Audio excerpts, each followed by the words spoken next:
attack yet another Zamfara community.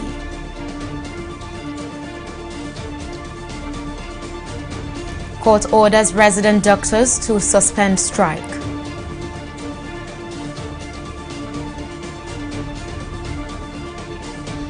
And Taliban warns of consequences if US delays withdrawal of troops.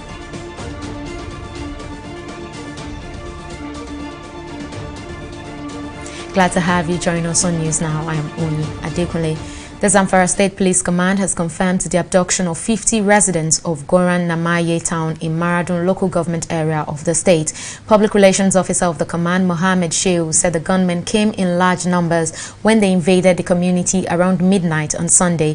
He added that 4 residents were also killed during the attack. The police spokesperson said tactical operatives have been deployed to the community, while the Zamfara Commissioner of Police, Yakubu Elkana, has ordered an immediate search and rescue operation for the victims.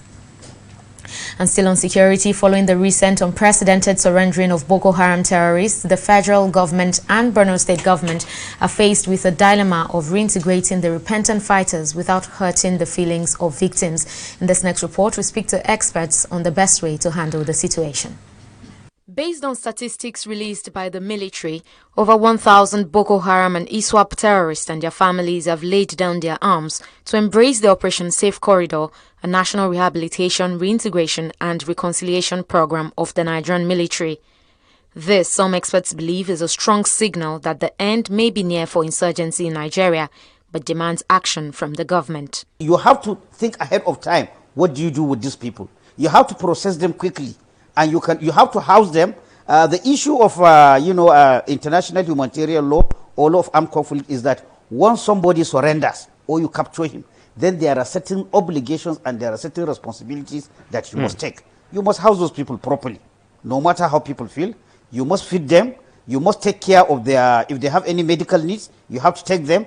In fact, the requirements under Geneva Conventions are so many. So definitely, there's a lot of work that needs to be done to ensure that these people are taken back. So I expect both the federal, state and local government and even the communities, they have to come together. However, some Nigerians are skeptical about the genuineness of the terrorist repentance, which has raised the question of transparency. I will only accept a surrendering that comes with weapons. Okay, you come in with your weapons and you surrender with your weapons. Or you show us where you've hidden your weapons as a basis for surrendering.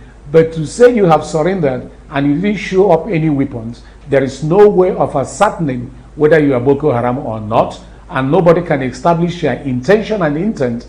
That's a difficult problem. That's a difficult process. And that's where we're having, I think Nigerians should be concerned.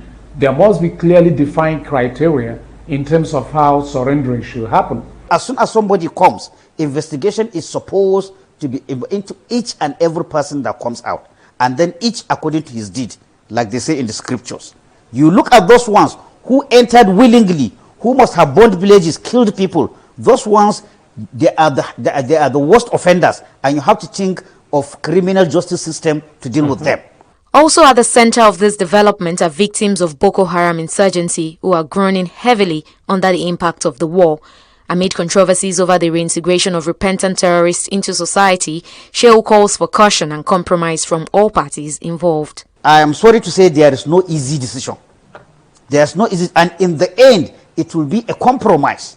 A compromise between government, a compromise between those people who has lost relatives, wives, children, and then the insurgents themselves that surrender. So there will be aspect of forgetting and forgiving, and there's also aspect of punishment. How you treat these people, it will determine how other Boko Haram people will go. So definitely you want that to happen because that will be the end of the war. But at the same time, again, you don't want to encourage impunity, that somebody has done something and nothing has been done to him. So it's a very delicate balance, and that's why the concept of restorative justice comes. While granting amnesty for repentant fighters is widely accepted as a path to peace and end to long years of war, the Nigerian armed forces have been charged to remain vigilant and not let down their guards. Oni Adekunle, TV360, Nigeria. The National Industrial Court, Abuja Division, has ordered the Nigerian Association or the National Association of Resident Doctors (NARD) to suspend its nationwide strike. The federal government had filed a suit against the association, asking the court for an order of interlocutory injunction restraining members of NARD from continuing with the industrial action. Ruling on the ex parte application on Monday, Justice John Tagema asked all parties in the suit to suspend all forms of hostilities and maintain status quo pending the hearing and determination of the motion on notice. Meanwhile, at the end of a closed-door meeting over the weekend, NAD National President Okwayesuyi Uyilawa said the union refused to sign the memorandum of understanding that was brokered by its parent body, the Nigerian Medical Association, and the federal government due to an undisclosed clause. NAD also vowed to continue its strike action as long as the government maintains its no work, no pay policy. The Minister of Communication and Digital Economy, Issa Pantami, says security agencies will need to leverage on the technology available in the ministry to address some of the security challenges in the country. Pantami said this in Abuja at the launch of the book Digital Innovation for Economic Prosperity in Nigeria. According to the minister, the book, which highlights the importance of technology innovation to the growth of the country, will help address a lot of gaps in commerce, insecurity, and unemployment. The security agencies are the ones supposed to leverage on the technology to do their own work. And we have been mandated to give them all the necessary support. All the support they need is available for them 100%. Since my first day in office to date, we have always given them their support. Any support they require in technology to do their work, I have provided 100% so far. We set up a committee, what we can even call group team, working group. They studied it effectively, accommodating people from the technology, from health, from environment, from security. They have been working for over a year on the national policy for 5G deployment in Nigeria, so that we can be on the same page and we can ensure that there is no any area or vacuum that others will exploit to the detriment of the interests of our country. So we are on the same page, and I think the policy is 95% done. At the lowest level, technology has the potential to make great impact on the economy. Not only as in corporate level of the economy, but even for the individual. Because when we go down to basic technological skills, you find out that this has helped a lot of young people in the creation of job opportunities. The National Association of Academic Technologists, NAT, has threatened to down tools over government's non-implementation of the Memorandum of Understanding signed between the union and the federal government. The association president, Ibeji Unwokoma, made this known during an interview session with newsmen in Abuja on Monday. He further explained that as critical stakeholders in the citadel of learning, technicians should be part of the Research and Development Committee in every university. Our issues now is not particularly with IPPIS. The issue we have with government is, one, that you sign MOUs with government and thereafter, that's why there's problem with medical doctors. You sign an MOU with government and everybody goes to sleep. Like we have signed an MOU with government in February or so, until now, government has abandoned that MOU or MOA. One, government told us that in August last year that they were going to pay arrears of minimum wage arrears and consequential adjustment. Till now, nothing happened about that. Government told us that our circular for counties 14 and 15 was going to be released. Till now, government did nothing about it. Government told us that our renegotiation would have started by now. Till now, government has not done absolutely nothing about it, even after signing MOU. And so, like, the question you ask is that we are going to have our next meeting in September. And if between now and September, now that they have released the supplementary budget, government does nothing about payment of minimum wage arrears, and the renegotiation has not kick-started, I think our NEC will come up with a position paper on the next line of action, which, of course, the only language government understands, maybe strike. I hope it doesn't get to that. Two former First Ladies, Victoria Agoye-Ironsi and Adama Opara, have died.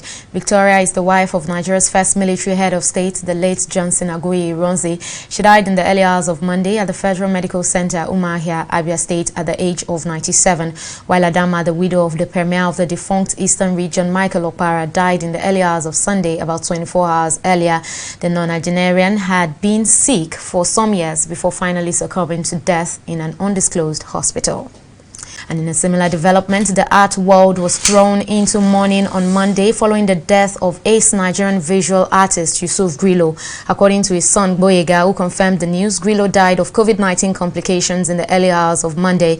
Grillo, who died at the age of 86, is considered one of Nigeria's outstanding and academically trained painters, known for his inventive works and the prominence of the color blue in his paintings. He became recognized internationally in the 60s and 70s while exhibiting a large collection of his early works. He was the former head of Department of Art and Printing at the Yaba College of Technology in Lagos State and also the first president of the Society of Nigerian Artists. The remains of the late Grillo has since been buried at the Aton Cemetery in Lagos State.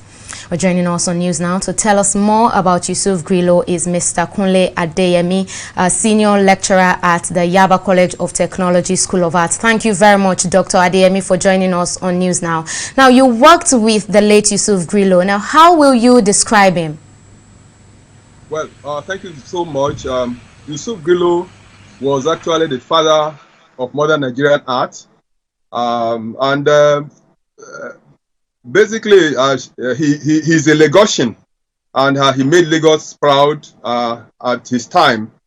Yusuf Grillo was a very meek, has epitome of meekness, sincerity, hard work, conscientiousness, integrity, understanding, fortitude, temperance, prudence, and justice. Yusuf Grillo has all these qualities, and the art world is going to miss him a lot. And even Lagos State, for instance, he has served Lagos State in many capacities, and he served the Yaba College of Technology in so many capacities too. As the principal of the school at a point, as the secretary to the registrar to the council at a point, as the head of department, fine art, the first indigenous head of department in that school, and became a director in the School of Art, Design and Printing. So most of the frameworks and the solid foundation that is laid for the Yaba Art School was actually laid by Yusuf Grillo. Yusuf Grillo, the Society of Nigerian Artists will miss him a lot. Even when he's retired, we still go to him at home to meet him, and he gives his contributions, to the development of Nigerian art effortlessly. And Yusuf Grillo is a very pragmatic leader and a good fisher of men. And I'll tell you that at the point, Yaba College of Technology Art School attracted the creme de la creme of Nigerian artists, and it was the handwork of Yusuf Grillo. The Wangbojes were there, the Kolade Oshinowas were there, some Isaka Osunde, and so many others were invited to become lecturer in that school. And so the foundation was actually laid, and today we are building on it. And not only academic foundation, physical foundation. Yusuf Grillo was the cause of having that a custom-made building for the visual art in the Yaba College of Technology. The building stands strong till today. And Yusuf Grillo was the vice president of International Society of Artists, at a point in time. And so he was able to take the Nigerian art to the global landscape. And I can tell you that we're going to miss him so much. Lagos State is going to miss him. Nigerian community is going to miss him. And his priority, first and foremost, as a leader or as an artist, is to serve. And Yusuf Grillo has done that in that capacity. And honestly, we have actually missed a real gem in the Nigerian Dr. Kunle Adeyemi, I mean, from all you've said, it's indeed obvious that Professor Yusuf Grillo will be sorely missed by the Art Ward and, of course, by the Yaba College of Technology at school. Thank you very much, Dr. Adeyemi, for joining us on News Now, and I must say sorry for the loss. Well, we'll take a break here, but still to come, Lagos to resume COVID-19 vaccination on Wednesday. Details of that and more shortly. Do stay with us.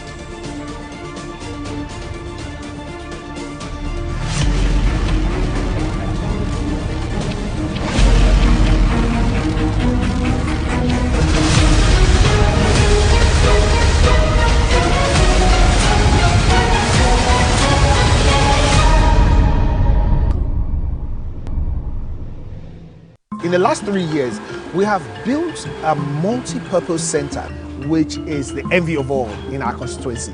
And I can tell you that the people who are living there are already enjoying it. Guy, do you think what this man just said is true?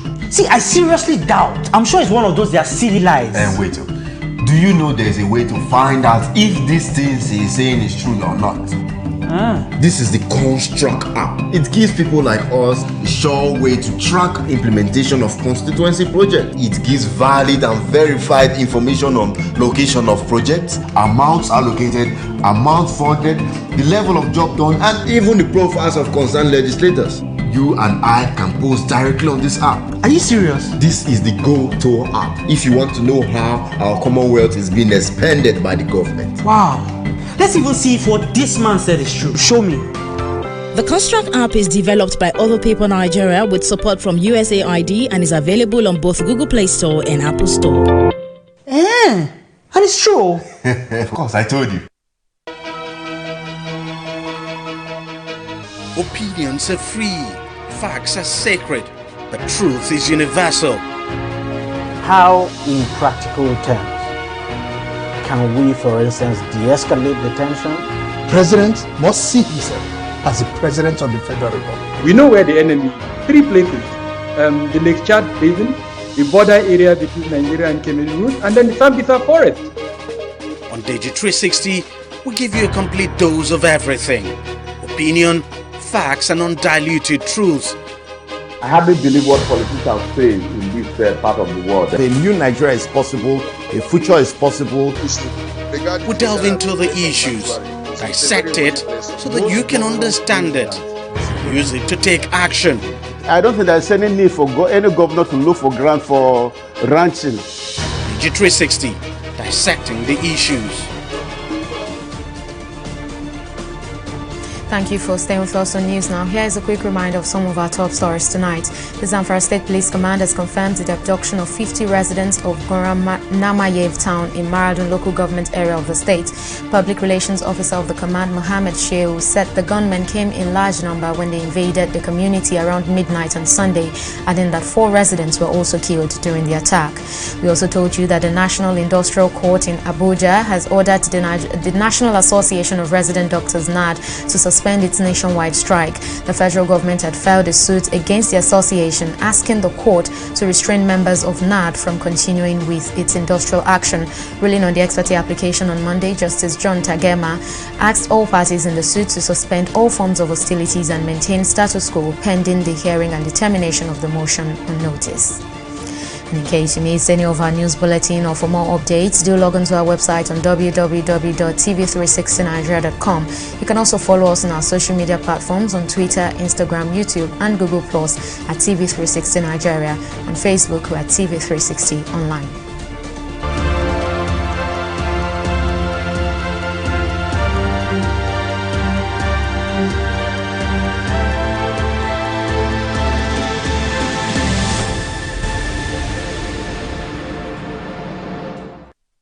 Nigeria on Sunday recorded 388 COVID-19 infections, raising the country's caseload to 187,023. According to the Nigeria Center for Disease Control and CDC, the cases were reported from 12 states, with Lagos leading with 166 cases, followed by Akwa Ibom and Rivers with 89 and 76 infections respectively. Also, the NCDC disclosed that 8 persons died of COVID-19 related complications, bringing the fatality toll to 2,268. Meanwhile, Meanwhile, a total of 168,455 patients have recovered since the first index case was reported in February of 2020. And Governor of Lagos State, Babajide Sanwo-Olu, has said that the vaccination against COVID-19 will commence on Wednesday with the administration of Moderna vaccines. Sanwo-Olu gave updates on the fight against the virus, promising Lagos about 299,000 doses of the Moderna vaccines out of the 601,000 received from the federal government. The governor revealed that there were about 88 vaccination centers during the first phase of vaccination, but additional 62 centers have been provided, which increased the vaccination centers in the state to 150 to prevent overcrowding. He added that vaccination would also be by appointment, as registration should have been done online before citizens will approach the centers. I will take another break here and return with business news. Please stay with us.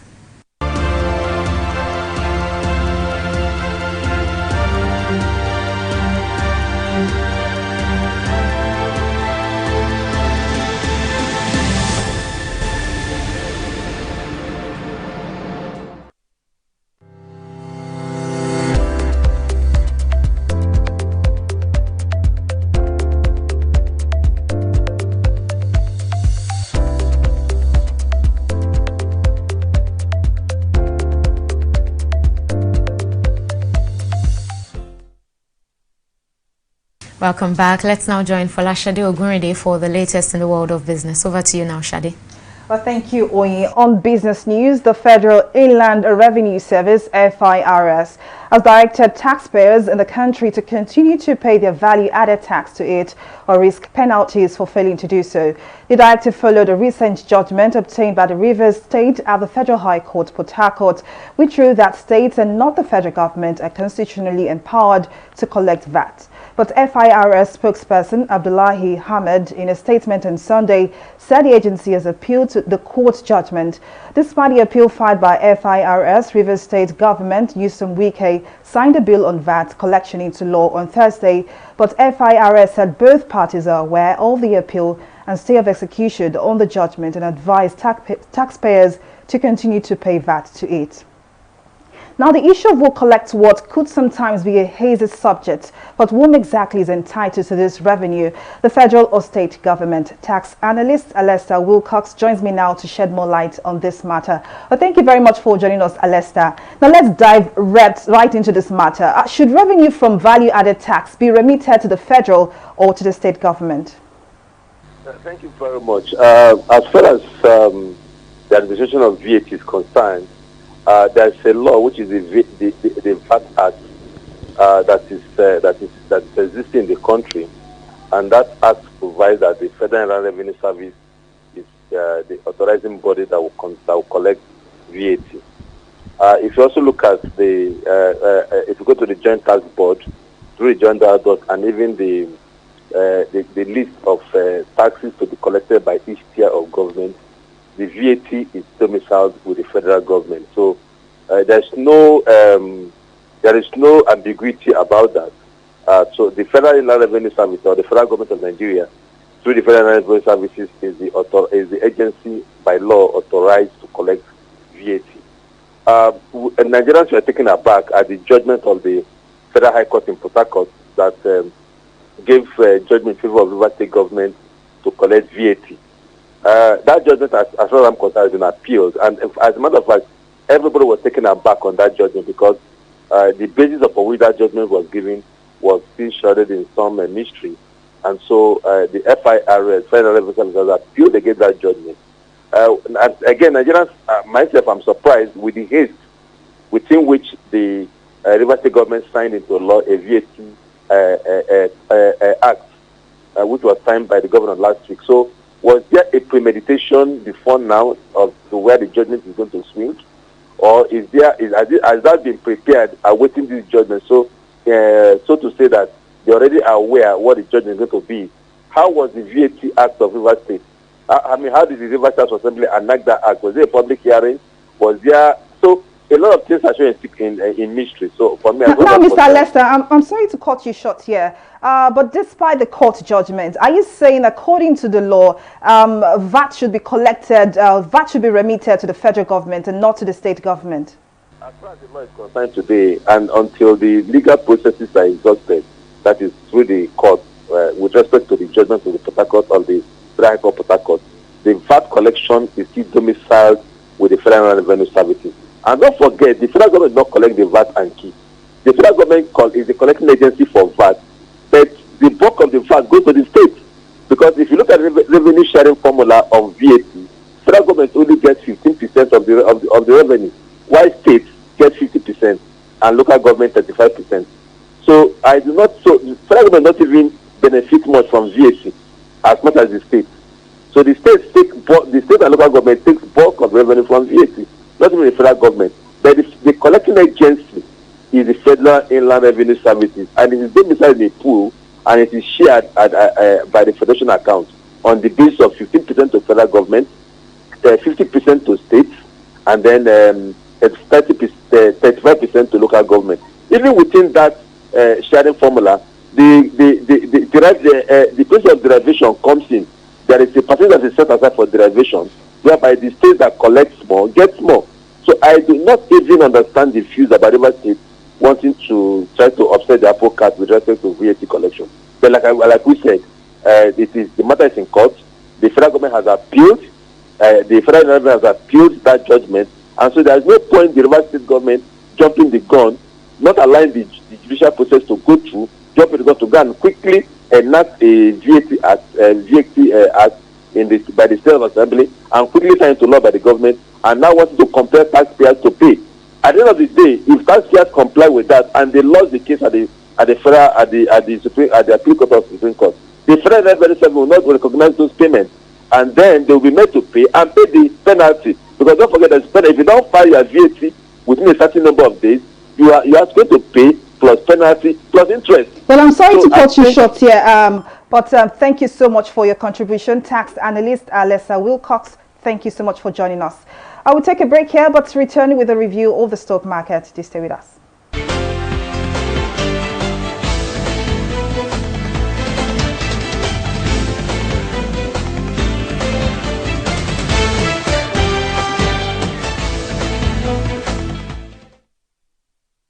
Well, investors lost a whopping 25.21 billion naira as equities on the floor of the Nigeria Exchange Group could not keep its head above waters, continuing its streak of losses from the previous trading session.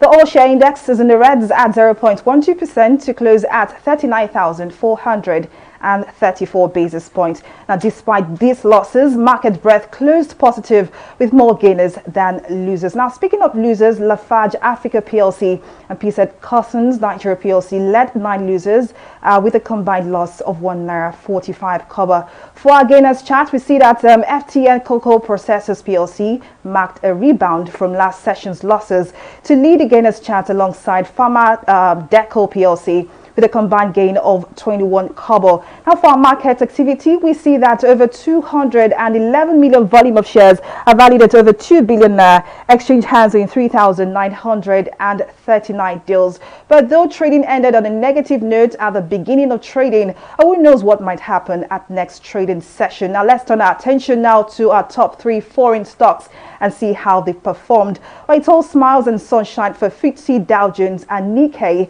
FTSE closed higher at the end of the first trading of the week as traders appeared to brush aside worries over the pandemic or the Fed's position on stimulus tapering, closing in the greens at 0.30%. For Dow Jones, the US stocks rallied into the starting bell on Monday as the market moved to extend Friday's bullish rally.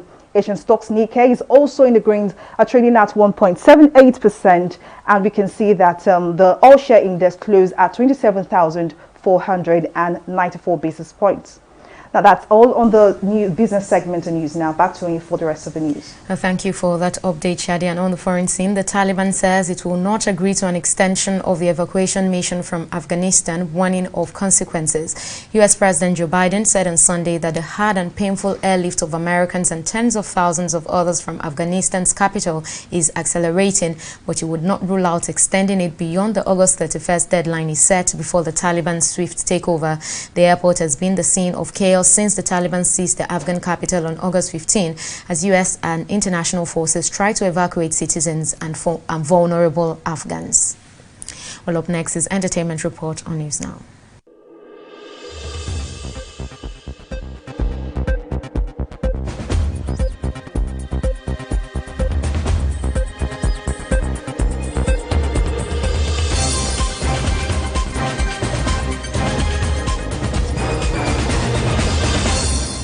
Former housemates of reality TV show Big Brother Nigerian couple Gedoni and Kafi have welcomed the baby boy. The couple announced this joyful news on their Instagram pages on Sunday. On his IG page, new daddy Gedoni couldn't keep calm as he celebrated his wife and son. Kafi and Gedoni hit off during the 4th season of the reality TV show, and then they came out to surprise everyone on Boxing Day in December 2019 when they announced their engagement and tied the knot the following year.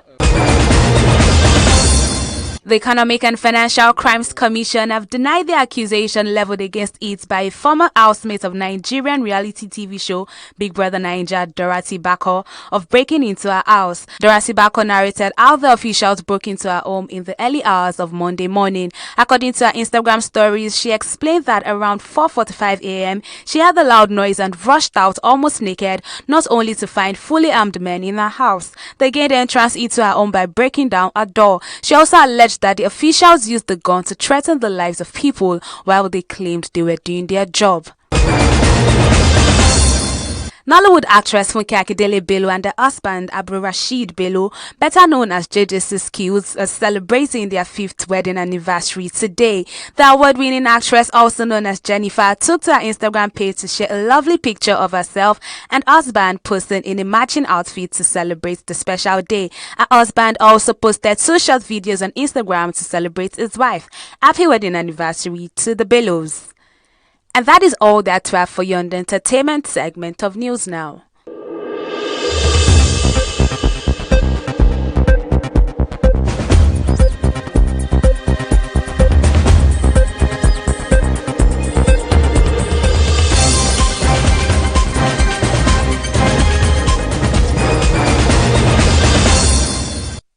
In sports, Liverpool has announced that Mohamed Salah will not be released for international duty next week due to the quarantine restrictions to the striker would face on his return to the United Kingdom.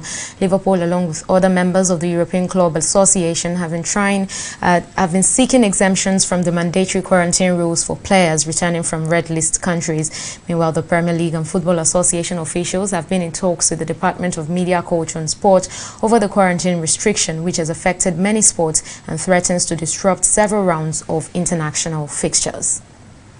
And that's the size of our bulletin this evening. We thank you for watching. I am Onyi Adekule. Bye for now.